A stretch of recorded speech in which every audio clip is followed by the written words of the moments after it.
এই কথাটা অনেকের গায়ে লাগতে পারে, আমার দেখার দরকার নেই, আমি বাস্তব কথা বলছি। এখানকার যারা সংখ্যাগুরু, বাংলাদেশের দীপু দাসের ওপরে কি হচ্ছে তারা ফিল করতে পারবে না। আর বাংলাদেশের যারা সংখ্যাগুরু, এখানে আনিসের ওপরে কি হচ্ছে তারা ফিল করতে পারবে না। বাংলাদেশের দীপু দাসের পরিবার বলতে পারবে আনিসের ওপরে কি অত্যাচার হয়েছে, আর এখানে আনিসের বাপি বলতে পারবে দীপু দাস কি সমস্যার সম্মুখীন হতে হয়েছিল। কারণ দীপু হচ্ছে ওখানকার মাইনরিটি, আর আনিসের বাপ হচ্ছে, আনিসরা হচ্ছে এখানকার মাইনরিটি। ওখানকার যারা দীপুকে জ্বালিয়েছে ওখানকার তারা মেজরিটি, এখানকার যারা আফরাজুলকে জ্বালিয়েছে তারা এখানকার মেজরিটি। তারা ওইখানকার মেজরিটি এখানকার মাইনরিটির কথা বুঝতে পারবে না, এখানকার মেজরিটি ওখানকার মাইনরিটির কথা বুঝতে পারবে না। এক কথায় দীপুর পরিবারের কি হচ্ছে এটা শুভেন্দু অধিকারী বুঝতে পারবে না, নওশাদ সিদ্দিকী বুঝতে পারবে।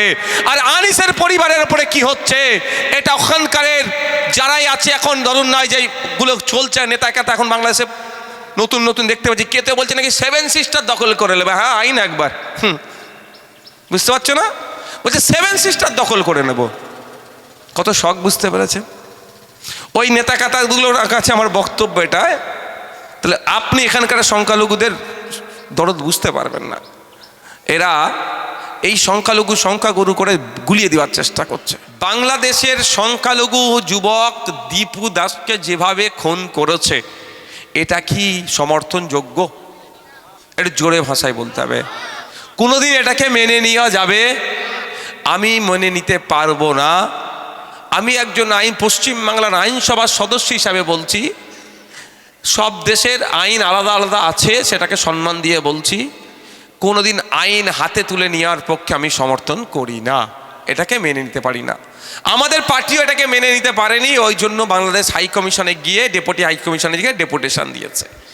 এবার আমি একজন মুসলমান, আমার পরিচয় ধর্মীয় পরিচয় আছে তো ভাই, একজন আমি মুসলমান হিসাবে বলতে চাই, যদি ওই ছেলেটি ধর্মীয় অবমাননামূলক কথা বলেও থাকে তাহলে তার জন্য বিচার ব্যবস্থা আছে, তার জন্য আইন আদালত পুলিশ আছে, তার মাধ্যমে শাস্তির ব্যবস্থা করে দরকার। এবার আমার প্রশ্ন, ইসলাম ধর্মে কি কোনো জায়গায় বলা আছে কেউ এই ধরনের অন্যায় করলে তাকে পুড়িয়ে মেরে দাও? তাহলে একটাও তাদের ভাষায় অন্যায় করেছে কি নাই করেছে আমি জানি না। অন্যায় করে থাকলে এই ধরনের শাস্তি দেওয়া ইসলামে বিধান নাই। তাহলে ও যদি অন্যায়ও করে থাকে তাহলে ওর অন্যায়কে শাস্তি দেওয়ার জন্য আপনারা যে পদক্ষেপ নিলেন সেটাও তো অন্যায় হলো, সেটা তো ইসলামিক। এটাই আমাদের মধ্যে ভাবতে হবে। সেই ঘটনাটাকে কেন্দ্র করে পশ্চিম বাংলায় উত্তাল পরিবেশ তৈরি করার চেষ্টা করছে বিজেপি এসআইআর করে চেষ্টা করেছিল পশ্চিম বাংলায় নাকি মুসলিমরা অবৈধভাবে বসবাস করছে তাড়িয়ে দেবে, ভোটাধিকার কেড়ে নেবে, কিন্তু বুক ফুলিয়ে গেছে। এসআইআরের ফর্মের চড় খেয়ে মুখ ফুলিয়ে তাদেরকে আসতে হয়েছে। তাহলে বাংলাদেশের বিষয়টাকে নিয়ে এখানে একটা উত্তপ্ত পরিবেশ তৈরি করার চেষ্টা করছে। বাংলাদেশের সংখ্যালঘু আক্রান্ত, অবশ্যই আমাদের এখানে প্রতিবাদ হবে প্রতিবেশী রাষ্ট্র বলে, কিন্তু এদের দ্বিচারিতা দেখুন, এরা কি লেভেলের হিপোক্রেসি। আমি তো হিপোক্রেসির ডাব্বা বলি না, এদের হিপোক্রেসির গোডাউন বলি এদেরকে। কি লেভেলের হিপোক্রেসি! পশ্চিমবাংলায় ভারতবর্ষের সংখ্যালঘুরা আক্রান্ত হলো, যারা আক্রমণ করলো তাদের যদি জেল খাটতে হয়, জেল থেকে বার হলে তাদেরকে মালা পরাচ্ছে। গুজরাটের ওই মেয়েটি বিলকিস বানু, তাকে যারা ধর্ষণ করলো, গণধর্ষণ তাকে যারা করলো, তারা জেল থেকে বার হয়েছে, তাদেরকে আবার এরা মালা পরাচ্ছে। আবার বাংলাদেশে সংখ্যালঘুদের অত্যাচার হলে এখানে তারা কান্না করছে। আর আমরা গুজরাটের বিলকিস বানুর পাশে যেমনভাবে থাকছি, বাংলাদেশের দীপু দাসের পাশে একইভাবে থাকব, রুমা ওরামের পাশে একইভাবে থাকব, শিকারি মুরার পরিবারের পাশে থাকব, বিদ্যুৎ মণ্ডলের পাশে থাকব। তার প্রমাণ আমরা বারবার দিয়ে এসেছি। তৃণমূল বা যে রাজনৈতিক দল আছে তাদেরকে নতুন করে দেওয়ার আমাদের নাগরিকের প্রয়োজন নাই।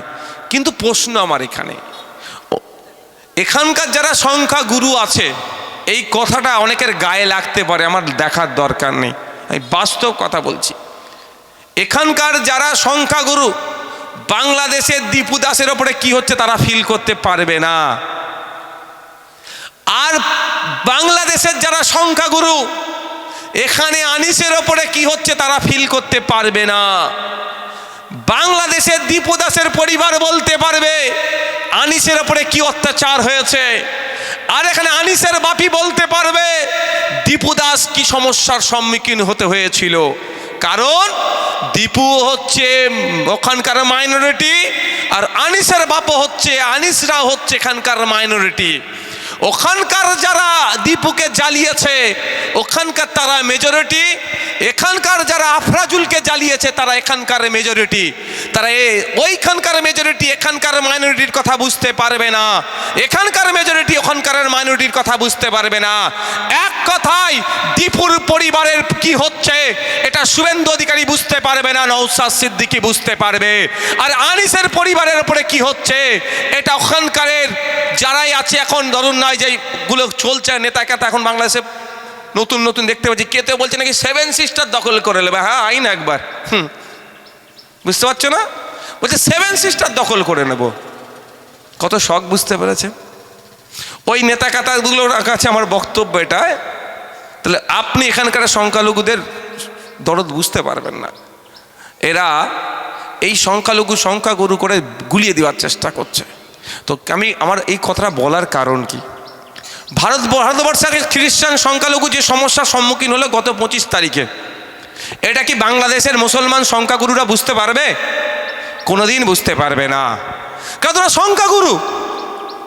আর দীপু দাসের সাথে বা ওখানে সংখ্যাগুরু লঘুদের সাথে কি হচ্ছে এখানকার ভারতবর্ষের সংখ্যাগুরু হিন্দুরা বুঝতে পারবে না। ক্যামেরা রেকর্ড হচ্ছে তো নাকি? আমি দায়িত্ব নিয়ে কথা বলছি, এটা নিয়ে যদি কেউ আমাকে সাথে ডিবেটে বসতে চায় আমি রাজি আছি। কারণ ওর জ্বালাটা, দীপু দাসের জ্বালাটা এখানকার সংখ্যাগুরু হিন্দুরা বুঝতে পারবে না। এখানকার ওই দীপু দাসের উপরে কি অত্যাচার হয়েছে, তার পরিবার কিভাবে দিন যাপন করছে, এই গত 25 তারিখে গির্জার সামনে গির্জাতে গিয়ে যারা হামলা চালিয়েছে, গির্জায় যারা প্রেয়ার করছিল তারাই বলতে পারবে, আর আমরাই বলতে পারবো যারা সংখ্যা এখানে কম, বাংলাদেশের সংখ্যাই কমের উপরে কি অবস্থা চলছে এটা সারা পৃথিবী জুড়ে দেখুন না। তাই আমার বলার বক্তব্য এটাই যে আমরা কিন্তু কে সংখ্যায় বেশি কে সংখ্যায় কম দেখে প্রতিবাদ করি না, আমরা যার সাথে অন্যায় হয়েছে সেটা বলি। এটা মাথায় থাকবে আপনাদের। দীপু দাসের সাথে যে ঘটনা ঘটেছে কোনোভাবেই কাঙ্ক্ষিত নয়, কাম্য নয়। এটা ইসলাম, যদি ইসলাম ধর্মকে দিয়ে জাস্টিফাই করা হয়, ইসলাম ধর্মের পরিপন্থী। ইসলাম ধর্মে কোনো জায়গায় কাউকে এই ধরনের শাস্তির বিধান দেয়নি। দিয়েছে কেউ? আপনারা জানা থাকলে বলবেন। কাকে পুড়িয়ে মারার বিধান দিয়েছে ইসলাম ধর্মে? আমি ভাই জানি না, আমি ইসলামিক স্কলার না, অল্প জ্ঞান আছে, ধর্মীয় জ্ঞান অল্প আছে, একদম স্বল্প, বেশি নেই। তারপরে বলছি যতটুকু জ্ঞান আছে সেখানে কোনো জায়গার জন্য কোনো মানুষের ওপর এই ধরনের পাশবিক অত্যাচার করে তাকে আগুনে ঝুলিয়ে দাও, আগুনে পুড়িয়ে দেবেন, কোনো জায়গায় আমি পাইনি। তাহলে ইসলাম ধর্ম দিয়েও যদি জাস্টিফাই করা হয় এটা ইসলাম ধর্মের পরিপন্থী। এবার আসা যাক উড়িষ্যাতে গত 3-4 দিন আগে একটা ঘটনা ঘটলো। কি, জুয়েল রানা নামে একটি ছেলেকে পিটিয়ে মেরে দিল। এই যে কর্মকাণ্ড চলছে, বাঙালি শ্রমিকদের উপর অত্যাচার হচ্ছে।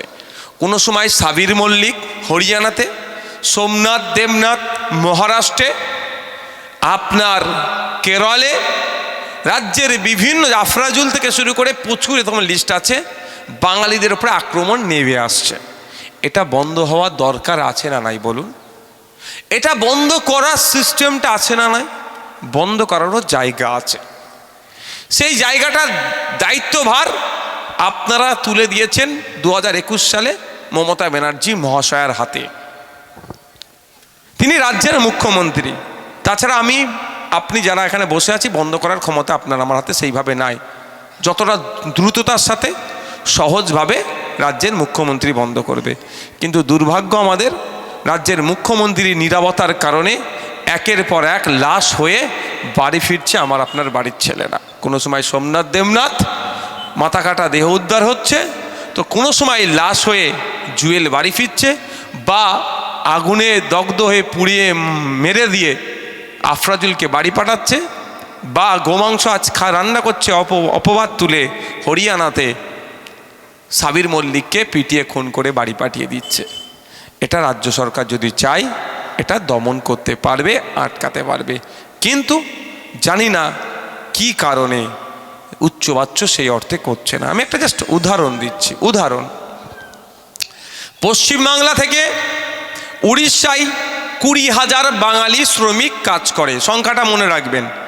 মাত্র 20,000 বাঙালি শ্রমিক উড়িষ্যাতে কাজ করে। আর উড়িষ্যা থেকে 3 লাখের অধিক উড়িয়া পশ্চিমবাংলায় কাজ করে। আমরা ইনক্লুসিভে বিশ্বাসী। পশ্চিমবাংলার মাটি সম্প্রীতির মাটি, ঐক্যের মাটি, সবাইকে আপন করে নিতে জানি।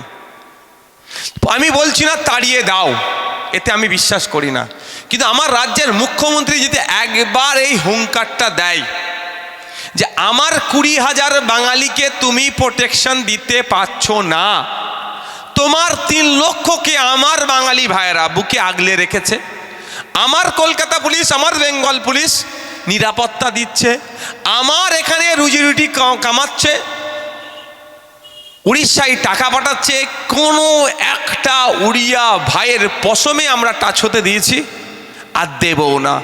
তাহলে আমরা যদি 3 লক্ষ উড়িয়াকে আমার ভাই হিসাবে বুকে আগলে রাখতে পারি, তাহলে আমাদের 20,000 বাঙালিকে উড়িষ্যা সরকার কেন আগলে রাখতে পারবে না? এতটুকু কথা মমতা ব্যানার্জি যদি হুঙ্কার দেয়, 24 ঘন্টা যাবে না, হিংসা বন্ধ হবে কি হবে না ভাই?